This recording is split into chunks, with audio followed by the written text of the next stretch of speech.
मेरा भारत महान, 100 में से 99 बेईमान। यह कहावत आपने खूब सुनी होगी। लेकिन झारखंड के बोकारो शहर में जाकर, शहर क्या एक पुलिस थाने में जाकर यह कहावत फेल हो जाती है। आप सोच रहे हो कि यहां बहुत ज्यादा ईमानदार लोग होंगे? नहीं, यहां 100 में से 99 नहीं, बल्कि 100 के 100 करप्ट और बेईमान 28 पुलिसकर्मी। इन्होंने ऐसा कांड कर दिया कि इन्होंने इतिहास रच दिया है। आजाद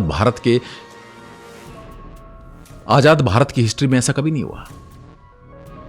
बोकारो झारखंड 2025। झारखंड एक स्टील सिटी, करीब 25 लाख की आबादी और उसमें कम से कम 30 थाने, और उन्हीं में से एक थाना पिंड्राजोरा, जो इस कहानी के बाद इतिहास में दर्ज हो गया है। वो थाना जहां के 28 के 28 पुलिस वाले एक साथ सस्पेंड हो गए। 21 जुलाई 2025, 18 साल की पुष्पा उस दिन कॉलेज में एडमिशन लेने के लिए घर से निकलती है। फॉर्म भरने गई थी। घर से करीब 10 किलोमीटर दूर वो कभी वापस ही नहीं आई। जब देर रात तक लड़की वापस नहीं आई तो उसकी मां रेखा महतो पिंड्राजोरा थाने में पहुंची और उनको बताया कि मेरी बेटी सुबह से निकली थी लेकिन अभी तक घर नहीं आई है, अमूमन वो आ जाती है, उसे ढूंढने की कोशिश कीजिए। पुलिस वालों ने कहा ठीक है, जाओ हम ढूंढेंगे। सबसे पहली बात तो यही कहते हैं किसी के साथ भाग गई होगी, और रिपोर्ट लिखी नहीं, 2-4 दिन में घूम के आ जाएगी। 22, 23, 24 जुलाई टाल मटोल चलती रही। मां अगले 2 दिन भी थाने में आई। इस बार एक अहम जानकारी के साथ आई। उसने बताया कि जिस दिन पुष्पा गायब हुई थी उसी दिन पड़ोस का एक आदमी दिनेश महतो भी गायब हुआ था। उसी ने जरूर कुछ ना कुछ किया होगा, कृपया उसे पकड़ने की कोशिश कीजिए, इसे पकड़ो और इससे पूछताछ करो। पुलिस वालों ने आश्वासन दिया कि ठीक है, हम पकड़ते हैं, कार्रवाई करते हैं, आप घर जाइए। फिर वापस चली गई। 24 जुलाई को 3 दिन बाद एक सिपाही को थोड़ी सी दया आ गई। उसने कहा चलो एक रिपोर्ट लिख देता हूं। इतना एहसान तो कर ही सकते ना इस देश की जनता पर। मां ने अपनी बेटी की किडनैपिंग की रिपोर्ट लिखवाई। इसके बाद भाई साहब रिपोर्ट लिखकर फाइल में लगाकर सो गए। 11 दिन तक कोई काम नहीं, सिर्फ खामोशी। उधर मां बाप की हालत क्या हो रही होगी आप समझ सकते हैं, अगर आपके घर में बच्चे हैं तो। जब दबाव बढ़ा तब जाकर पुलिस ने दिनेश महतो को बुलाया और पूछताछ की, और फिर कह दिया भाई तुमने कुछ नहीं किया है, तुम घर जाओ, ऐश करो। कोई तफ्तीश नहीं, कुछ नहीं। लेकिन दिनेश को पता था कि उसने क्या किया है, और उसने यह भी बता दिया कि पुलिस वालों की कमजोर नस कहां होती है। उसने पूछा ठीक है साहब बताइए मैं आपके लिए क्या करूं, क्या लेंगे, ठंडा गरम, सोडा, विस्की, कबाब शबाब। पुलिस ने पैसे मांगे, दिनेश ने दे दिए। पुलिस ने शराब मांगी, दिनेश ने भर भर के लुटाई। और फिर कई दिनों तक यही सिलसिला चलता रहा। एक संभावित कातिल उसी थाने में बैठकर उन्हीं पुलिस वालों के साथ शराब पी रहा है जिन्हें उसे गिरफ्तार करना चाहिए था, जिस थाने में पुष्पा की मां इंसाफ मांगने आती थी। थाने के सीसीटीवी कैमरों में जब ये चीजें देखी गई तो लोगों का दिमाग खराब हो गया। जब कातिल ने खुद बता दिया, एक बार थाने में शराब पी के उसने बता भी दिया, मुंशी को बता दिया कि मैंने पुष्पा को मार दिया है। कैसे मारा? चाकू से मारा। पुलिस वाले ने पूछा कि लाश कहां फिर? उसने एक झाड़ी के पीछे फेंक दी। अब उस पुलिस वाले के कान खड़े हो गए। उस पुलिस वाले को यहां क्या करना चाहिए था? उसे उसी वक्त उस इंसान को गिरफ्तार करना चाहिए था, क्राइम सीन पर ले जाना चाहिए था, लाश बरामद करनी चाहिए थी। लेकिन उसने किया क्या? वो आम जनता की नौकरी नहीं कर रहे थे, पुलिस की नहीं कर रहे थे, वो कातिल की नौकरी कर रहे थे। उसने दिनेश को सलाह दी कि जहां लाश फेंकी एक बार जाकर देखा कहीं बदबू तो नहीं आ रही, लोग तो नहीं जान गए, और जो चाकू फेंका है ना उसे वहां से उठाकर कहीं और फेंक दे, गायब कर दे उसे। 8-10 दिन बाद दिनेश उसी क्राइम सीन पर गया, देखा कि बारिश के बावजूद बदबू तो नहीं आ रही है। अमूमन लाश में 3-4 दिन या 8-10 दिन के बाद बदबू आ जाती है, क्यों नहीं आई ये भी नहीं पता। चाकू उठाया, उसे कहीं और दफन कर दिया। मतलब जो पुलिस वाले उस कातिल को पकड़ने वाले होने चाहिए थे वो उस कातिल को बचने के रास्ते सुझा रहे हैं। कितने पैसे में? 1 लाख रुपए एक मुश्त, और 35,000 हर महीने पुलिस वाला को देने की उसने बात कर ली। और एक खास पुलिस अफसर से वादा किया था कि हर महीने तुम्हें 35,000 मिलते रहेंगे भाई साहब, जिसको उसने सच बताया था। पैसों के आगे पूरा थाना बिक गया। ना इमोशंस, ना फर्ज, कोई मतलब नहीं। उधर पुष्पा की माँ बाप थाने के चक्कर काट काट के परेशान होते रहे। एसपी के पास गए, मुखिया के पास गए, सबने मुंह मोड़ लिया, सबने हाथ जोड़ लिए कि हम क्या करें। लाश 9 महीने तक नहीं मिली। हो सकता है वो जिंदा भी हो। वहां जगह पुष्पा, और वो जगह जहां पर पुष्पा की लाश उसने फेंकी हुई बताई, वो हाईवे से मात्र 200 मीटर की दूर है। और उस जगह पर कई गांवों को जोड़ने वाला एक जंक्शन भी बनता है।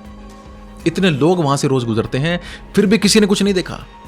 और किसी ने देखा तो कोई बोला नहीं। क्यों नहीं बोला?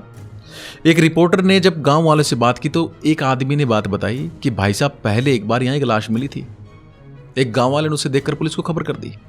यही गलती हो गई। पुलिस आई, लाश देखी और उसी गांव वाले को संदिग्ध बना दिया। गांव के उसके आसपास के लोगों को, जिनसे वो फोन पे बात कर रहा था, उनको, उसके यार दोस्तों को, सबको उठा लिया शक की गुंजाइश पर। या तो पिटाई खाओ या फिर यहां से निकलने के पैसे दो। उस घटना के बाद गांव वालों ने यह तय कर लिया कि कुछ भी हो जाए, हम ना तो देखेंगे ना बोलेंगे। अगर कभी कोई और लाश दिखी तो हम अपनी आंखें बंद कर लेंगे, हम अपने मुंह पर ताला लगा लेंगे। और उन्होंने यही किया। मार्च 2026 हाईकोर्ट का दरवाजा 9 महीने बाद खुला। जब एक तरफ से दरवाजे बंद हो गए, तब ग्राम परिषद की उपाध्यक्ष बबीता देवी ने पुष्पा की मां का थोड़ा सा साथ दिया, या यूं कहे कि बहुत ज्यादा साथ दिया। पहले वो बबीता के साथ एसपी के दफ्तर गई। एसपी ने उनको वही झुंझुना थमाया कि हम काम कर रहे हैं, ढूंढ रहे हैं, पता लग जाएगा। तब बबीता देवी ने कहा, अब कोर्ट जाते हैं, इन लोगों से कुछ नहीं होने वाला। झारखंड हाईकोर्ट में याचिका दाखिल हुई। कोर्ट ने सख्ताई से इस केस को देखा और सख्त रुख अपनाया। 9 अप्रैल को पूरी पुरानी एसआईटी भंग हुई। 10 अप्रैल को नई एसआईटी ने कमान संभाली। 11 अप्रैल को दिनेश महतो को उठाया गया। बुलाया नहीं गया, इस बार उठाया गया। घंटों पूछताछ की गई और उसने अपना जुर्म, जब पुलिस ने अपनी पुलिसिया स्टाइल में पूछताछ की तो तुरंत बता दिया। वैसे ही वो तो शराब पी के बता ही चुका था। जंगल में कंकाल, पुलिस ढूंढने निकल गई, साथ में मीडिया भी चल दी। नई एसआईटी दिनेश को लेकर उस जंगल में जहां पहुंची जहां पर पुष्पा को फेंका था, बोकारो के सारे मीडिया वालों को वहीं पर रोक दिया कि आप अंदर नहीं आएंगे। लेकिन पुलिस ने क्राइम सीन को पूरी तरीके से पैक कर दिया, कोई कैमरा अलाउड नहीं किया। और साथ में वादा किया कि देखो, हम ड्रोन से शूटिंग कर रहे हैं, हम अपने कैमरे से शूटिंग कर रहे हैं, वो सारी फुटेज हम आपको दे देंगे। और पुलिस ने ऐसा किया भी। शाम को उन्होंने पूरे फुटेज जो ड्रोन से लिए थे वो मीडिया वालों को दे दिए। पुलिस ने कहा था कि हम इस सीन पर किसी भी अनजान व्यक्ति को और निशानदेही या फिर जो सबूत हैं उनको हम डिस्टर्ब नहीं करना चाहते, क्राइम सीन को डिस्टर्ब नहीं करना चाहते। लेकिन दूसरी ओर यह भी कि क्या पुलिस ने किसी को नहीं जाने दिया, उसके पीछे कुछ छुपाने की मंशा थी। अगर आप उस पिंडरा जोरा थाने की सीसीटीवी फुटेज को देखो तो आपका खून खौल उठेगा, यह जानकर कि जो आदमी शराब पी रहा है पुलिस वालों के साथ बैठ के, यही कातिल है। उसके बाद एसपी हरविंदर सिंह ने प्रेस रिलीज की। पिंडरा जोरा थाने के 28 पुलिस वालों को एक साथ सस्पेंड किया। 10 sub inspector, 5 assistant sub inspector, SI, ASI, 2 हवलदार और 11 सिपाही। अब सवाल यह भी उठता है कि भैया ये तो पैदल सिपाही हैं, रथी, महारथी और घुड़सवार कहां हैं? बड़े अफसर क्यों बचे? सवाल ये बहुत बड़ा है। ये सभी जूनियर रैंक के थे। डीएसपी का क्या हुआ? खुद एसपी साहब का क्या हुआ? जिनके थाने में 9 महीने तक ये कांड चलते रहे, उन्हें खबर नहीं होगी या फिर उन तक भी हिस्सा पहुंचा है? इसके बाद 17 अप्रैल को झारखंड सरकार ने एक ट्रांसफर ऑर्डर भी जारी कर दिया, जिसमें बोकारो का एसपी, आईजी, डीआईजी सबके नाम थे, सबके ट्रांसफर कर दिया। सरकार तो यही कहती कि एक रूटीन ट्रांसफर है, लेकिन टाइमिंग बोलती है कि थाना सस्पेंड होने के 4 दिन के भीतर शहर के टॉप 3 पुलिस अफसर भी हटाए गए। मतलब कुछ बड़ा खेल चल रहा है। अब इसमें भी एक बहुत बड़ा ट्विस्ट है कि एक कंकाल पुलिस ने जो बरामद किया है वो पुष्पा का है या नहीं। पुष्पा की मां के वकील विंसेंट मार्क ने हाईकोर्ट में अर्जी दी है और उनका तर्क है कि कंकाल पुष्पा का है ही नहीं। वजह, जो कंकाल मिला वो 3 से 4 साल पुराना दिखता है, जबकि पुष्पा की मौत महज 9 महीने पहले हुई थी। 9 महीने में कंकाल इतना ज्यादा पुराना नहीं हो सकता, ऐसा वकील का कहना है। दूसरा तर्क यह है कि वह जगह जहां से कंकाल मिला वहां से रोज लोग गुजरते थे। कोई तो मूर्ख होगा ना जो किसी लाश को देखकर, बदबू को देखकर वहां देखा हो और उसके बाद किसी को बता दे। क्योंकि पुलिस ने सबको समझदार बना रखा था। कोर्ट ने इस केस को बड़ी गंभीरता से लिया और कोर्ट ने कहा कि झारखंड अपनी फॉरेंसिक लैब पर भी भरोसा नहीं कर सकता। डीएनए टेस्ट कोलकाता स्थित सीएफएसएल यानी सेंट्रल फॉरेंसिक साइंस लेबोरेटरी में होगा। मां बाप के डीएनए टेस्ट के लिए सैंपल लिए गए, कोलकाता भेजा गया। अब क्या होगा? 2 हफ्ते बाद डीएनए रिपोर्ट आएगी, तब असली फैसला होगा कि सच में यह लाश पुष्पा की है या नहीं, या पुष्पा को कहीं और छुपा दिया गया है या उसको कहीं बेच दिया गया है। अगर डीएनए मैच करता तो दिनेश महतो कातिल साबित होगा और पूरा थाना आपराधिक लापरवाही के अंतर्गत आएगा। लेकिन इनका होगा क्या? अगर डीएनए मैच नहीं करता तो पुलिस नाकाम होगी एक बार फिर से।